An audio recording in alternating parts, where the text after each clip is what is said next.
பச்சி போடலாங்க. அதுக்கு தேவையான பொருள் 1/4 கிலோ பச்சி மாவு, சக்தி மசாலாவில் வாங்கியிருக்கிறேங்க. பச்சி மாவு அதுலேயே எல்லாம் கலந்துருக்கு. அதுக்கு கரைச்சி போடுறதுக்கு வாழைக்காய் சீவி வச்சுருக்கிறேன். வெங்காயம் ரவுண்டு ரவுண்டாக அரிஞ்சு வச்சுருக்கிறேன்.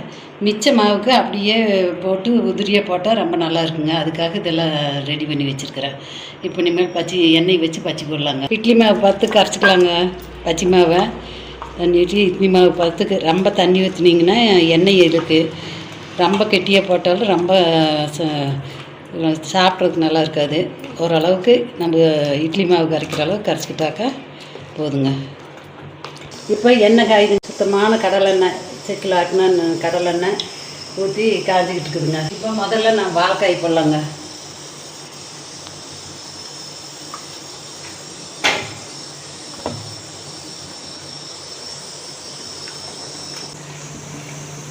பச்சி ரெடியாக வச்சு எடுக்கலாங்க. அடுத்தது வெங்காயத்தை போடலாங்க. ரவுண்டு ரவுண்டாக அரிஞ்சு வெங்காய பச்சி.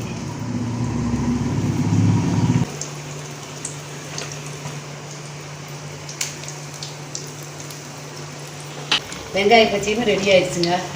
இந்த மாதிரி பச்சி, வாழைக்காய் பச்சி, வெங்காய பச்சியெல்லாம் மழை காலத்தில் சாயந்தரம் நேரம் டீ சாப்பிட்ற போது போட்டு சாப்பிட்டிங்கன்னா ரொம்ப நல்லாயிருக்கு. சுடுதுங்க, நல்லா சுட்ட சுட.